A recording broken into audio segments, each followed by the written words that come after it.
코로나 팬데믹 계속되고 있어요. 답답하죠? 너무 속상하죠?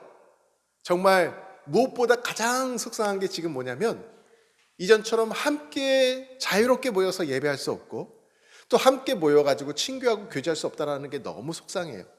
그런데 가만 보면 앞으로 이게 쉽게 돌아오지 않을 것 같아. 이런 일들이 계속 반복될 것 같아요.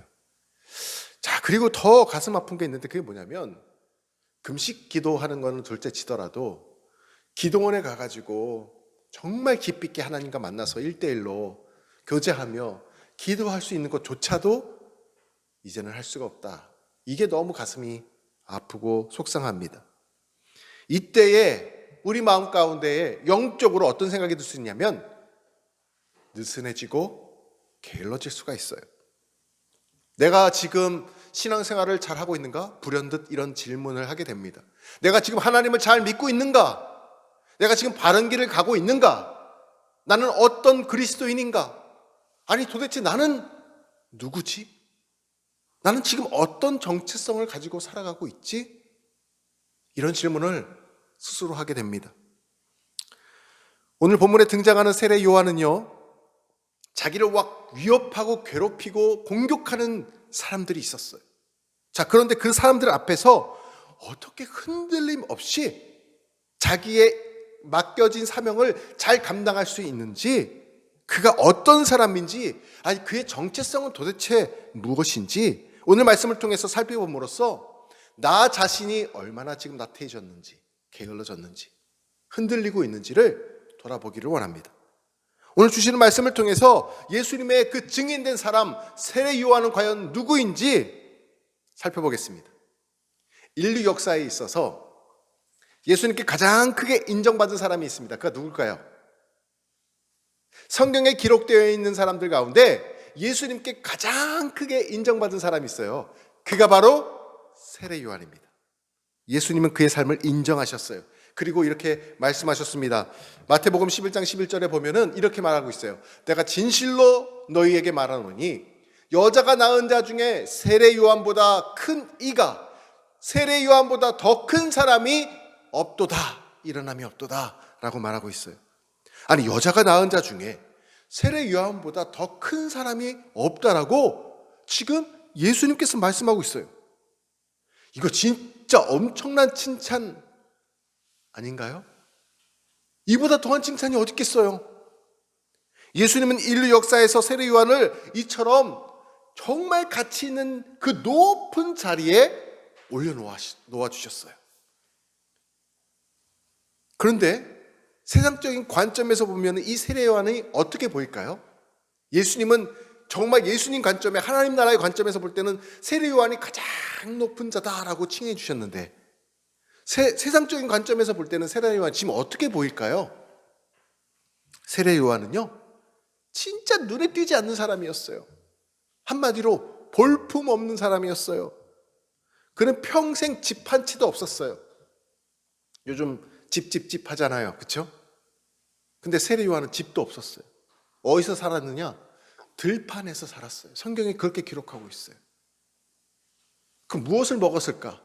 성경에서 세례 요한이 먹은 것도 얘기가 나와요. 뭘 먹었냐면 세례 요한이 먹었던 거는 성경에 기록되어 있는 율법적으로 아무 문제가 없는 유일한 곤충이 있어요. 먹어도 되는 곤충. 그게 뭔지 알아요? 메뚜기예요. 그는 메뚜기를 먹었대요. 그리고 자연산, 벌꿀, 석청을 떼다가 먹었대요. 메뚜기하고 석청이 그의 주식이었어요. 집도 없어요. 흔한 전세, 월세방도 없었어요. 그냥 들판에서 자던 사람이에요. 쿰란이란 동굴에서 생활하던 사람이에요. 메뚜기하고 석청을 먹었어요. 그가 입고 있었던 옷은 뭐예요? 옷은 그냥 낙타 털옷을 그냥 누더기처럼 이렇게 이어가지고 입고 있었어요. 그러니까 사람들이 볼 때는 얼마나 볼품이 없었을까? 오늘날 우리가 즐겨 먹는 삼겹살, 바베큐, 고기 짬뽕, 그 사람은 이런 거 구경도 하지 못했어요. 그는 그러한 신분에도 불구하고 남들이 다 두려워하고 떨고 있는 헤롯 그 대왕 앞에 나가가지고 그의 잘못을 지적을 해요. 그렇게 볼품없는 사람이. 그래가지고 그가 감옥에 갇히게 되죠. 그것도 30살이란 나이에, 그 젊은 나이에. 그리고는 헤롯 대왕의 생일날 그의 딸이 요구하는 것을 받아들여서 이 세례 요한은 참수를 당해서 목을 베어서 순교를 당하게 됩니다. 그게 그의 인생의 전부예요. 그런데 예수님이 그를 뭐라고 얘기해요? 여자가 낳은 자 중에 가장 큰 자다라고 그를 칭찬하고 있는 것을 보게 됩니다. 세상 기준으로 볼 때는 그가 얼마나 비참한 삶을 살다가 갔습니까? 근데 오늘 주시는 말씀을 통해서 예수님께 가장 큰 인정받은 사람, 예수님의 증인된 사람, 세례 요한, 과연 그가 누구인지 오늘 말씀을 통해서 살펴보고 우리의 영적인 정체성을 다시 한번 되돌아보기를 원합니다. 유대인들에게는요, 산헤드린 공회라고 있어요. 산헤드린 공회 들어봤어요? 산헤드린 공회가 무엇이냐면 이것은 신성한 율법을 지키는 곳이야. 그래서 사두개인들 또 제사장들 함께 모여가지고 율법을 연구하고 이 율법대로 살아가고 있는지 아닌지 판단하는 곳이에요. 그러니까 오늘날 어떤 곳이냐면 헌법재판소예요. 율법재판소가 산헤드린 공회예요. 그곳에 누가 섰는가?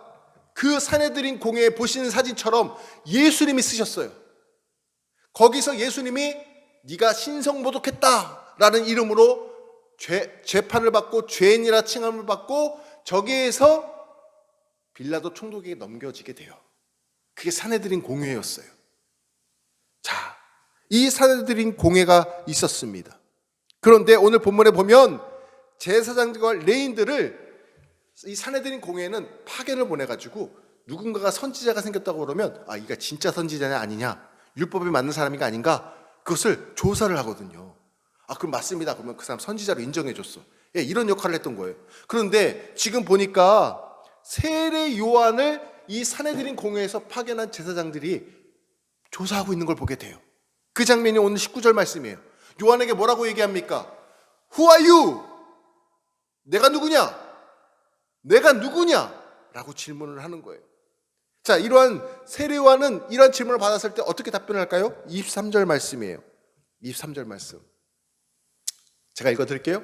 이르되 나는 선지자 이사야의 말과 같이 주의 길을 곧게 하라고, 주의 길을 예비하라고 광야에서 외치는 자의 소리로다 하니라. 자, 이 말씀은요, 이사야서 40장 3절 말씀을 인용한 거예요. 이사야서 40장은 모든 인류의 죄를 구원하실 메시아가 앞으로 오실 것이다 라고 예언한 말씀이 이사야 40장 말씀이에요.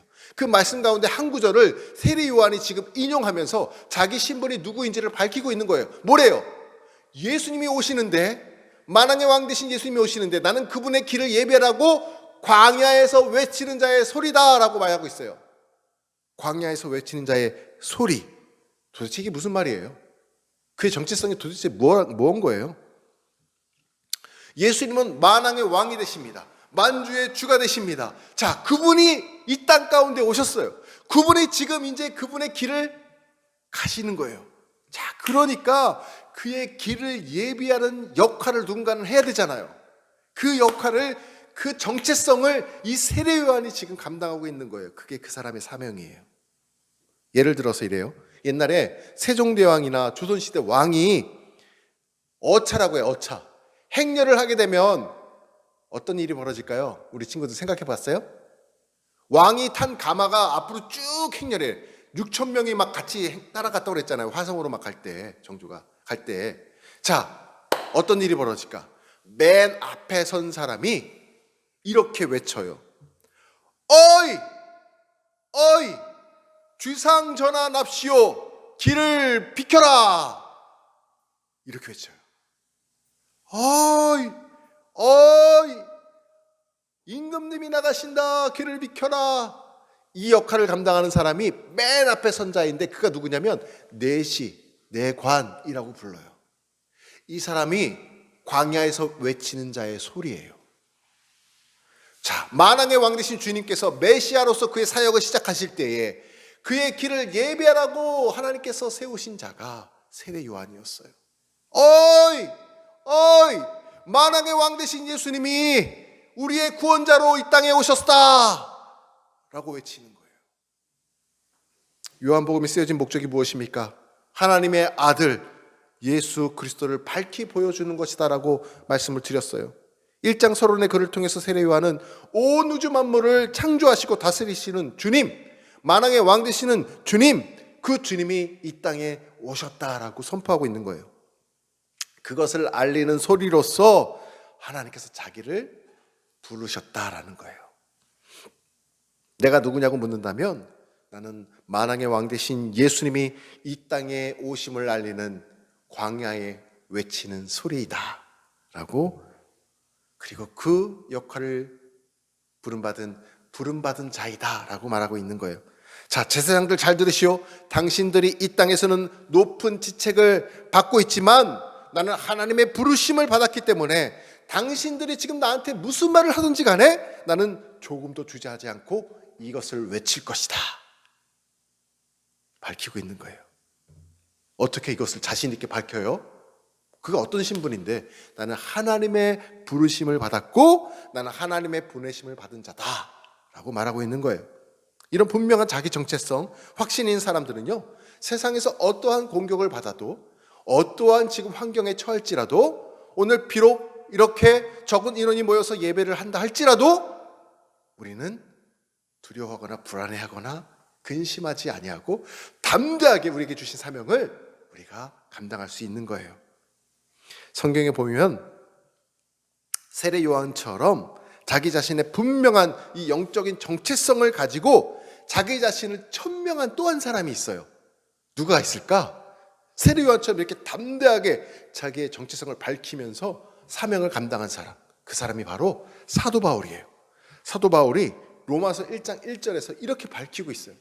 예수 그리스도의 종 바울은 사도로 부르심을 받아, 뭐라고요?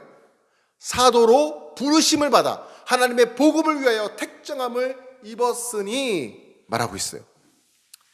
로마서에서 사도 바울 자기 자신을 이렇게 밝히는 거예요. 제일 처음에 자기 자신을 부르심을 받아 하나님의 복음을 위해서 선택함을 받았다. 내가 선택을 받았는데 어떻게? 하나님께로부터 선택을 받았다. 하나님이 날 불러주셨다. 그래서 내가 사도다. 사도로 날 불러주셨다. 날 그리스도인으로 불러주셨다. 날 하나님의 자녀로 불러주셨다. 이렇게 밝히고 있는 거예요. 자기가 원해서 자기가 스스로 복음을 이렇게 전하는 사도가 된 것이 아니고 하나님께서 날 불러주셨다 밝히고 있는 거예요. 그게 로마서만이 아니에요. 로마서 다음에 고린도 전서거든요. 고린도 전서 1장 1절에도 이렇게 말하고 있어요. 보세요. 하나님의 뜻을 따라 그리스도의 예수의 사도로 부르심을 받은 바울과 형제 소스데네는 사도 바울이 또 밝히고 있어요. 사도 바울이 신약 성경에 쓴 서신서 12권이 있는데 12권의 첫 말마다 저 말을 반복하고 있어요. 자기의 신분, 자기의 정체성을 밝히고 있어요. 내가 누구라고요? 하나님께 보내심을 받은 자다라는 거예요. 하나님께 보내심을 받았기 때문에 오늘 우리가 이 자리에 있는 거예요. 할렐루야. 예? 사도 바울은 하나님의 뜻을 따라 사도로 부르심을 받은 자라고 소개하고 있습니다. 그 당시 유대인들은요, 사도 바울을 잘 믿었을까 안 믿었을까? 안 믿었어요. 불신했어요. 원래 그 사람이 바울이 되기 전에 사울이었잖아요. 예수님을 핍박하던 자였고 핍박하던 자들을 잡아가지고 옥에 가두던 사람이었잖아요. 그런데 예수님을 만나가지고 이렇게 사도가 되지 않았습니까? 부르심을 받지 않았습니까? 사람들이 그를 믿지 않았어요. 믿지 않은 것만이 아니라 그를 모함했고 불신했고 공격했어요. 죽이려고도 했어요. 그러니까 사도 바울은 예수님을 만난 적도 없는데 왜 저 사람 사도라고 말하는 거야? 라는 그런 사람들의 공격을 받기 시작을 합니다. 그런데 그런 사람을 12사도 중에 으뜸인 베드로가 인정했거든요. 그리고 나머지 12사도 다 인정을 했어요. 그럼에도 불구하고 사람들은 계속해서 그를 불신했어요. 그러니 가는 곳곳마다 그가 교회를 세우고 복음을 전하기 위해 방문하는 곳곳마다 사람들로부터 이런 공격을 당하니까 제일 처음 가는 지역마다 첫 마디가 뭐였어요? 나는 하나님의 뜻을 따라 그리스도 예수의 사도로 부르심을 받은 바울입니다. 자기의 정체성을 계속해서 밝히고 있는 것을 보게 돼요. 자, 하나님의 부름을 받은 나 바울이 바로 여기에 있습니다. 내가 자원해서 사도가 된 것이 아니라 하나님께서 날 불러주신 것입니다. 라고 밝히고 있는 거예요. 환경에 요동하지 않고 사람들의 소리에 흔들리지 않고 묵묵히 자신의 사명을 감당하고 있었던 사도 바울, 그 이유가 무엇일까요? 그는 분명히 알고 있었어요. 나를 하나님께서 부르셨습니다. 나를 주님께서 부르셨습니다. 이 정체성을 갖고 있었기 때문에 그래요. 여러분, 우리 신앙의 출발점이 바로 여기여야 해요. 우리가 어떻게 이 자리에 나올 수 있었습니까? 하나님께서 우리를 불러주셨기 때문에 오늘 이 예배 자리에 나와 예배하는 줄 믿으시기를 바라요. 우리가 어떻게 기도의 자리에 나갈 수 있습니까? 하나님께서 나를 불러주셨기 때문에 우리가 기도의 자리에 나가서 하나님을 대면할 수가 있는 거예요. 우리가 어떻게 복음을 전하고 친구들을 교회로 인도할 수 있어요? 하나님께서 나를 불러주셨기 때문에 나의 사랑하는 친구들, 나의 사랑하는 가족들, 이웃들을 주님의 전으로 인도할 수 있는 것입니다. 우리의 신앙의 출발점이 바로 여기여야 돼요. 하나님께서 나를 불러주셨다. 하나님께서 나를 보내신다. 이게 우리의 정체성이 되어야 하는 것입니다. 우리가 하나님 말씀을 듣기 원하고 주의 전에 나와서 예배하는 이 마음은 우리 스스로 가질 수 있는 마음이 아니에요. 하나님께서 부어주시는 마음이에요. 예배 드리고 싶은 마음, 말씀을 사모하는 마음, 은혜 받고 싶은 마음은 사람이 스스로 만들어낼 수 있는 마음이 아니에요. 그것은 성령이 주시는 것이고 정적인 하나님께서 주시는 마음이에요. 예배 드리기 원하고 말씀 듣기를 원하고 찬송 부르기를 원하고 은혜 받기 원하는 마음을 성령님께서 주시는 것입니다. 그래서 이 코로나 시국에도 우리가 이렇게 교회에 모여서 하나님을 예배하는 거예요. 그렇다면 성령의 감동, 성령의 인도하심이 왜 있습니까? 우리가 하나님의 사람이요 하나님의 부르심을 입은 명확한 증거가 됐기 때문에 그렇습니다. 이런 성령의 역사가 저와 여러분 안에 늘 일어나기를 간절히 소망해요. 나는 누구인가? 나는 누구인가? 나는 왜 교회 나와 예배 드리는가? 내가 왜 은혜를 사모하는가? 이것은 사람이 스스로 만들어낸 생각이 아닙니다.